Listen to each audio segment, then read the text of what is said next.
Hi, how's it going? I'm Hallett. I write original Christian rock. If you're watching the channel, what I do in these videos is I just make up a song out of, well, whatever. Like, I usually come up with a guitar riff, which is what I did this morning. So I'm like out here. I'm clearly a little sleepy yet because I'm having trouble getting words out, but I came up with a riff.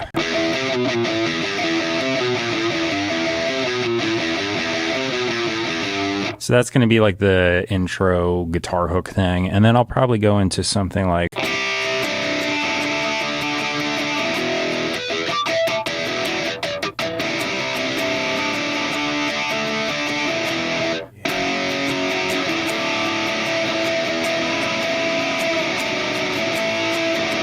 I'll key change into A major there.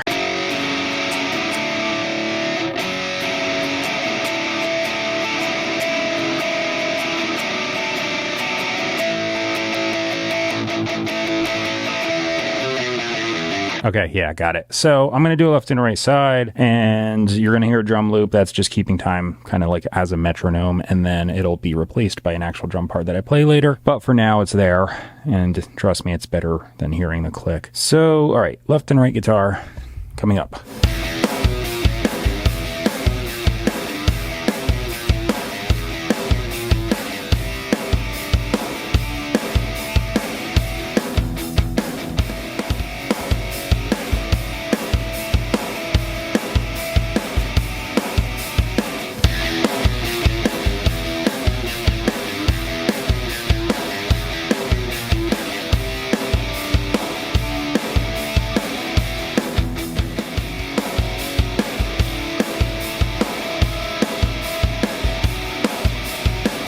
Left and right are done. I'm going to do an improvised guitar solo. I'm just keeping it to two main guitars.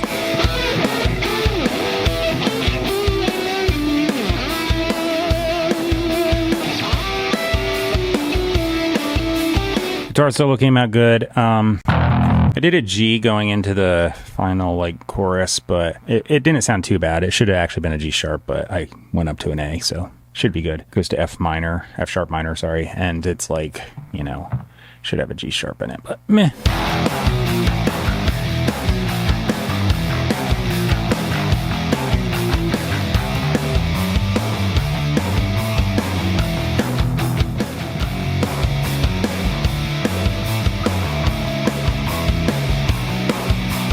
Bass part came out okay.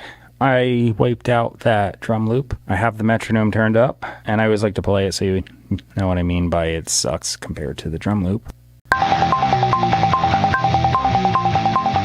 Yeah, that's just uninspiring. Anyway, I have to play the drums to it, so that's going to be blaring in my ear so I don't go off time, and I'm going to be sitting down at the kit behind me and just playing. So that's an electronic kit at Trigger Superior Drummer 3. Sounds good. It's easy to do.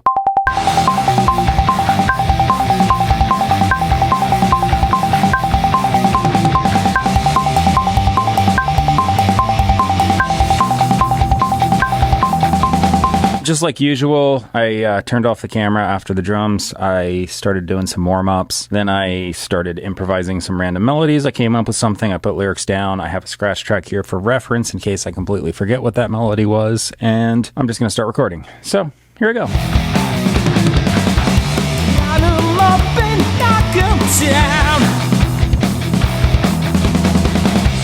Just to say you could have a found. That will come. Nice try, but I don't fall so easily. Put it in your pocket to save yourself.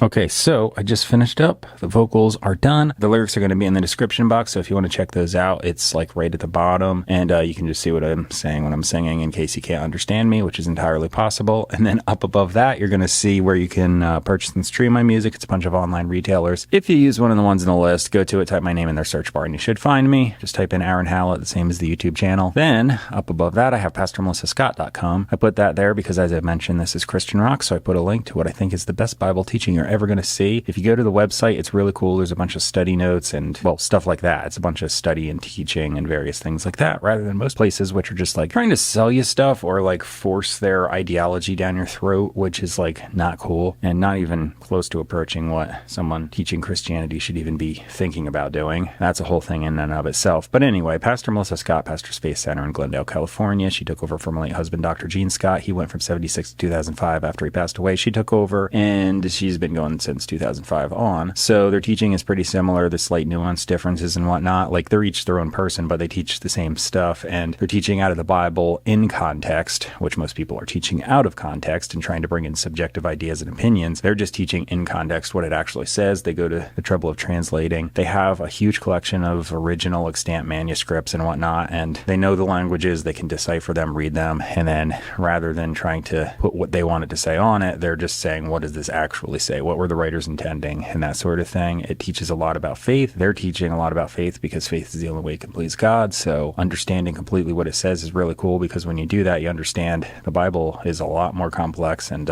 it's neat. Trust me. Just check it out. But yeah, there's a lot of teaching on faith, stewardship, that sort of thing, because, faith is the only way it can please God, and God's not looking for anything else. Once you have that faith connection with God, God's going to start acting on you. When it's really that you're holding on in faith, you're doing it actively, continually. It's an active, ongoing process until the day you die. Salvation is a process. So it's like plugging a power cable into a connection. If you unplug the cable, connection's gone. But once that's in, you're getting the power. God's changing you from the inside out. So it's a passive change on your part. So God's the one actively changing you. So you're not changing yourself. So you don't have to worry about sticking to rules and regulations and a bunch of superficial nonsense most people do. You just keep trusting God implicitly on an ongoing basis and study the Word just for the sake of knowing what those promises are and exactly how faithful God is. So check it out. You're going to get the best teaching you've ever seen. If you want to keep seeing my stuff, subscribe, like, comment, share, and you'll keep seeing me. I keep writing songs. So